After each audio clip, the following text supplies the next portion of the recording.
जय Hind students, class 10th exercise 4.2 quadratic equations वर्ग समीकरण क्वेश्चन नंबर 3। क्वेश्चन नंबर 3 बच्चों ये है, ऐसी दो संख्याएं ज्ञात कीजिए जिनका योग 27 हो और गुणनफल 182 हो। Find two numbers whose sum is 27 and product is 182। तो दो संख्याओं का योग यानी कि सम ऑफ टू नंबर्स कितना गिवन है, 27 है ना। माना एक संख्या x है, let one number be x। देखो एक 27 है, उसके दो हिस्से किए, उसमें से एक नंबर है x, तो दूसरा कितना बचा, 27 माइनस एक्स। 27 है, एक x हो गया, 27 में से x कम हो गया, दूसरा वाला रह गया 27 माइनस एक्स। ठीक है, इनका गुणनफल देयर प्रोडक्ट ये दिया हुआ है 182। तो x और 27 माइनस एक्स इन दोनों को हम करेंगे मल्टीप्लाई, तो हमें मिलना चाहिए 182। लिखने में वो 180 रह गया। ओके 182। अब इसको आप इधर ले आओ और माइनस एक्स स्क्वायर को पहले, फिर x और फिर कांस्टेंट, ऐसे कर दिया। यहाँ तक आ गए हम। अब पूरी इक्वेशन को हम माइनस से मल्टीप्लाई कर देंगे, तो ये हो जाएगा प्लस, ये हो जाएगा minus, it will become positive. Okay, अब हमें 182 के ऐसे फैक्टर्स करने हैं जिन्हें ऐड करने से 27 आता हो, जिन्हें जोड़ने से 27 आ जाए। तो पहले 2 से डिवाइड किया, तो 2 9 ज़ार 18, 2 1 ज़ार 2 है ना। अब 3 से तो ये जाएगा नहीं, 4 से भी नहीं जाएगा, 5 से सवाल ही नहीं उठता, 6 से भी नहीं जाएगा। हम 7 से ट्राई करते हैं। ठीक है, 7 2 ज़ार 14, 4 बचा 42, 7 6 ज़ार 42। इनमें से कोई कॉम्बिनेशन ऐसा नहीं है जिनको हम ऐड करें तो हमें 27 मिल जाए। 7 हो गया भाई। अब ये देखो, मुझे मालूम है 97 होता है 13 इंटू 7, 13 सत्ते 91, तो 7 के बाद सीधे 13 का नंबर आएगा, है ना। अब 13 से 182 को डिवाइड करते हैं, तो 13 1 ज़ा 13, यहाँ डिवाइड करके देखो, 182 को हम 13 से डिवाइड करते हैं, 13 1 ज़ा 13, बचा 5, 13 चौक 52, है ना। तो कितना हो गया, 13 इंटू 14, और देखो जोड़ के इनको 27 आ रहा है ना। अब हमको हमारे फैक्टर्स मिल गए। तो ये जो -27x है, इसको हम ब्रेक कर देंगे -14x और -13x। अब बच्चों ये 9th क्लास की चीज़ है जो आप पढ़ चुके हो। बहुत ज़्यादा टाइम इसमें हम नहीं लगा रहे। ये एक पेयर बना दो और ये एक पेयर बना दो। इन दोनों में से कॉमन कौन, x। क्या बचा, यहाँ से x -14। इन दोनों में कॉमन कौन, 13, वो भी माइनस का लेना पड़ेगा। ये x, ये प्लस है, प्लस में से माइनस आ चुका है बाहर, तो माइनस। और 182 को जब हमने 13 से डिवाइड किया था, हमें क्या मिला था, 14, वही मिलेगा यहाँ पर भी, है ना। और देख लो दोनों ब्रैकेट्स सेम आ गए। तो x -14 एंड x -13। अब आप क्या करोगे, आइदर या तो इन दोनों में से एक ना एक ब्रैकेट को 0 होना पड़ेगा। तो x की वैल्यू हो गई 14। और या अब आप लिखोगे x -13 is equal to 0, it implies x equals 13। अब देखो, अगर मैं x को ले लूँ 14, पहली वाली ले ली वैल्यू, तो दूसरा नंबर क्या था, 27 माइनस एक्स था, है ना। तो 27 माइनस 14 करने से आएगा 13। तो दो नंबर आ गए 14 और 13। अगर मैं x को 13 ले लूँ, तो 27 माइनस एक्स, 27 माइनस 13 यानी कि 14, फिर से दो नंबर आ गए 13 एंड 14। तो आप लिखेंगे 2 नंबर्स आर 13 एंड 14। दो संख्याएं होंगी 13 और 14। ठीक है, हो गया। Now next question, question number 4। ये रहा बच्चों क्वेश्चन। दो क्रमागत धनात्मक पूर्णांक ज्ञात कीजिए जिनके वर्गों का योग 365 हो। Find two consecutive positive integers, sum of whose squares is 365. तो धनात्मक पूर्णांक यानी कि पॉजिटिव इंटीजर्स, एक अगर 5 है तो उसके आगे वाला होगा 6, अगर तो 7 है तो उसके आगे वाला होगा 8।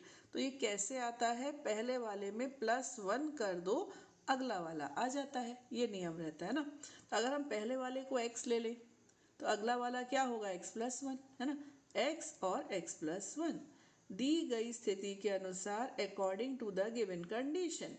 कंडीशन क्या है, इनके वर्गों का योग, sum of the squares of the numbers integers. तो इसका स्क्वायर प्लस इसका square is equal to 365। Open किया तो ये आ गया, है ना। अब यहाँ तक हम पहुँच गए हैं, फिर से 182 आ गया। इस बार हमको ऐसे फैक्टर करने हैं जिन्हें सब्ट्रैक्ट करने से 1 आ जाए। तो पिछले पेज पर हमने देखा 13 और 14 हमको 182 के फैक्टर ही तो मिले थे, और इनको जोड़ा था तो 27 आ गया था। अब की बार घटाना है, तो अब की बार आप क्या कर दो, 14 माइनस 13, देखो 1 आ गया। मतलब जो फैक्टर्स वहाँ पर काम आए थे वही वही यहाँ पर भी आ जाएंगे। तो आप लिखोगे कैसे, x² प्लस ये जो x है इसकी जगह पे लिखोगे 14x minus 13x minus 182 is equal to 0। x लिया कॉमन, बचा x+14। यहाँ से -13 लिया कॉमन, क्या बचा, x+14, है ना। तो दो ब्रैकेट बनवाओ, एक हो गया x+14, एक हो गया x-13 इज इक्वल टू 0। अब यहाँ पर हम लिखेंगे अपना either x+14 is equal to 0, या तो, है ना, इसका मतलब x इज इक्वल टू -14, और या x-13 is equal to 0, x is equal to 13। बच्चों अपने को क्वेश्चन में दिया है पॉजिटिव इंटीजर्स, धनात्मक पूर्णांक, तो हमारा आंसर ये नहीं हो सकता क्योंकि ये ऋणात्मक है, नेगेटिव है। तो हमारा आंसर क्या होगा, 13। ठीक है, तो अब यहाँ लिखेंगे देयरफॉर, हिंदी में लिखती हूँ पहले, क्रमागत धनात्मक पूर्णांक होंगे 13 एंड 14। ठीक है, therefore positive consecutive integers will be 13 and 14। Answer. ठीक, आते हैं क्वेश्चन नंबर 5 पर। एक समकोण त्रिभुज की ऊंचाई उसके आधार से, इसके आधार से 7 सेंटीमीटर कम, यानी ऊंचा कम है, ऐसे लंबाई में ज़्यादा है। यदि कर्ण 13 सेंटीमीटर का हो तो अन्य दो भुजाएं ज्ञात कीजिए। The altitude of a right triangle is 7 centimetre less than it's base. If the hypotenuse is 13 centimetre, find the other two sides. तो आधार बड़ा है और ये छोटी है ना। इसको मैंने ले लिया x, और ये कितना दिया है, इससे 7 कम, तो ये हो जाएगा x-7, और ये तो 13 दिया ही है। सो माना समकोण त्रिभुज का आधार x centimetre, let the base of the right angled triangle be x centimetre. इसकी ऊंचाई होगी, its height will be x-7 centimetre. Pythagoras प्रमेय द्वारा, by Pythagoras theorem, perpendicular square plus base square is equal to hypotenuse square. तो इसको ऐसे किया, ये x², ये 169, ठीक है। तो ये हो गया 2x² माइनस 14x, 49 इसे इधर ले आए, ये हो गया -122 से डिवाइड कर दिया, तो आपको इक्वेशन मिल गई x² माइनस 7x माइनस 60। अब क्या करेंगे हम, 60 के ऐसे फैक्टर्स करेंगे जिन्हें जब हम सब्ट्रैक्ट करें तो 7 आ जाए। तो नेक्स्ट पेज पर मैंने इक्वेशन वापस लिख रखी है, ये रही इक्वेशन। तो 120 के बच्चों हम करते हैं फैक्टर्स। ठीक है, पहला फैक्टर तो होगा 1 × 120, ऐसे हम इसको तोड़ सकते हैं। दूसरा होगा 2 × 60, देखना 7 चाहिए। 3 होगा 3 × 40, 4 होगा 4 × 15, 5 होगा, नहीं नहीं, 4 कितना होगा 430, है ना, 430 होगा। 5 कितना होगा 5 1 ज़ा 5 और 5 4 ज़ा, सॉरी 5 2 ज़ा 10 और 5 4 ज़ा 20, 24 होगा, 5 और 24, ठीक है। 6 पर आ जाओ तो 6 से हो जाएगा 20, अभी भी हम नहीं पहुँचे हैं। 7 और 8 से नहीं जाएगा, 9 से नहीं जाएगा, 10 से जाएगा, 10 और 12, 8 से भी तो जाएगा बेटा, मेन तो हमारा 8 से ही आना था, वो हमसे चूक हो गई। 8 इंटू कितना होगा, 8 1 ज़ार 8, 8 5 ज़ार 40, यही तो हमारा आंसर भी बना और यही हमसे छूट गया। 5 15 और 8, देखो इनको घटाकर देखो 7 आ रहा है बराबर, है ना। तो अब हम इसको लिखेंगे x² माइनस 15x और plus 8x minus 120 is equal to 0, है ना। तो इधर से लिया x कॉमन, ये रहा x माइनस 15 प्लस 8, यहाँ भी x minus 15 is equal to 0। तो x माइनस 15 या फिर x प्लस 8। अब लिखेंगे आइदर में आएगा x minus 15 is equal to 0, तो x इज इक्वल टू 15 और x plus 8 is equal to 0, x is equal to -8, ठीक है। माइनस तो हो नहीं सकता क्योंकि ये साइड है ना। तो हमने ये x क्या लिया था, बेस यानी आधार, है ना। और ये कितना आ गया 15 सेंटीमीटर। अब हम लिखेंगे लंब यानी कि perpendicular. Perpendicular will be 15 minus 7 that is 8। आते यही अंक है वैसे, है ना। ना लास्ट क्वेश्चन नंबर 6। एक कुटीर उद्योग, हम पहले भी कर चुके हैं ना, क्वेश्चन नंबर 2 में किया था, 2 का सेकेंड पार्ट। एक कुटीर उद्योग एक दिन में कुछ बर्तनों का निर्माण करता है।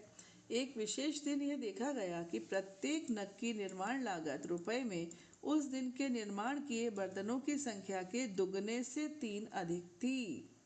यदि उस दिन की कुल लागत 90 रुपये थी तो निर्मित बर्तनों की संख्या और प्रत्येक नग की लागत ज्ञात कीजिए।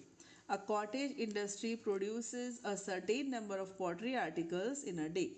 It was observed on a particular day that the cost of production of each article in rupees was 3 more than twice the number of articles produced on that day. If the total cost of production on that day was rupees 90, find the number of articles produced and the cost of each article. ठीक है, क्या है कि कोई बर्तन बन रहे हैं, हो सकता है मिट्टी के बन रहे हो सकता है किसी ऐसी चीज़ के बन रहे हो जो एक कमरे में बैठकर बनाए जा सकते हैं। तो ऐसा है कि एक दिन में मान लो x बर्तन बने। उन्होंने ये बोला कि जितने बर्तन बने, एक दिन मान लो उन्होंने इंस्पेक्शन किया तो उन्होंने ध्यान दिया कि जितने बर्तन बने उसका डबल कर दो और 3 रुपये जोड़ दो तो एक बर्तन उतने का पड़ रहा है। क्वेश्चन क्लियर हुआ। जैसे कि 10 बर्तन बने तो 23 रुपये का पड़ रहा है, 10 दूनी 20, 20 प्लस 3 23। अगर 5 बर्तन बने तो 5 दूनी 10, 10 और 3 13, एक बर्तन 13 रुपये का पड़ रहा है ऐसे। तो x बर्तन बने तो एक बर्तन की कॉस्ट कितनी आई 2x प्लस 3, उसकी कॉस्ट आ गई। तो अब एक बर्तन की कॉस्ट है 2x प्लस 3, तो x बर्तनों की कॉस्ट कितनी होगी x इंटू 2x प्लस 3, और टोटल कॉस्ट कितनी आई थी 90 रुपीज़, है ना। इक्वेट कर दीजिए तो बच्चों ये इक्वेशन रेडी हो गई। अब आपको 90 के ऐसे फैक्टर्स करने हैं जिन्हें घटाने से 3 आता हो, सब्ट्रैक्ट करने से 3 आता हो। तो मैंने इतने सारे करके यहाँ पर रख दिए। एंड में मुझे मिला है 12 और 15, ठीक है। 15 में से 12 गया तो 3।